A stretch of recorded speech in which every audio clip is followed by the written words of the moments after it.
বন্যার পানিতে টানা ৫ দিন বন্দী ছিল শত শত পরিবার।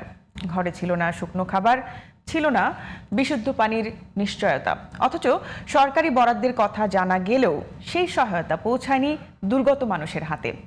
এমন অভিযোগ চট্টগ্রামের সাতকানিয়ার বিভিন্ন ইউনিয়নের বাসিন্দাদের। চট্টগ্রাম দক্ষিণ প্রতিনিধি হারুনুর রশিদের পাঠানোর রিপোর্ট জানাচ্ছেন ফারিয়া হাফিজ নিঝুম। কেসারেন শেকড় থেকে শিখরে।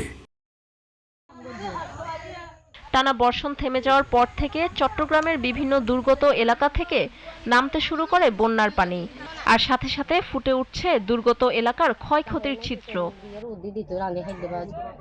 বন্যায় টানা ৫ দিন পানিবন্দী ছিলেন সাতকানিয়া উপজেলার খাগড়িয়া ইউনিয়ন সহ উপজেলার হাজারো পরিবার। মানবেতর জীবন কাটিয়েছেন ৭ নং ওয়ার্ডের শঙ্খ নদীর তীরবর্তী জেলে পরিবারগুলো। ক্ষতিগ্রস্তদের অভিযোগ, দুর্যোগের সময় সরকারি সহায়তার কথা শুনলেও তাদের কাছে কিছুই পৌঁছায়নি। পানিবন্দী আছিলাম, সরকারি হন সাহায্য সহযোগিতা হন মুড়িদ না পাই।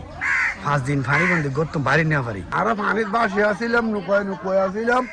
এখন আরো কেতুর হলো সাহায্য না পাই না, একটা বছর পর্যন্ত না পাই, আর কিছু না ভাই, সরকার তো সাহায্য। সরকারি বরাদ্দের ত্রাণ দুর্গত মানুষের হাতে পৌঁছায়নি বলে দাবি স্থানীয় জনপ্রতিনিধিদেরও। উপজেলা নির্বাহী অফিসের থেকে যে 500 প্যাকেট শুকনো খাবার দেওয়ার কথা ছিল বা দেয়, ওইভাবে পানিবন্দী অসহায় মানুষের জন্য ওই ত্রাণ আমরা শুকনো খাবার পানি পর্যন্ত পাই নাই। তবে বন্যা কবলিতদের সহায়তা নিয়ে উপজেলা প্রশাসনের ভাষ্য ভিন্ন।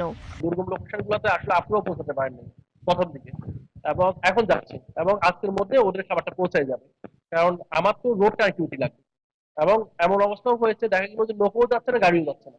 ক্ষতিগ্রস্তদের প্রাপ্য সহায়তা নিশ্চিতে তদন্তের মাধ্যমে প্রকৃত ঘটনা উদ্ঘাটনের দাবি বন্যা দুর্গত বাসিন্দাদের।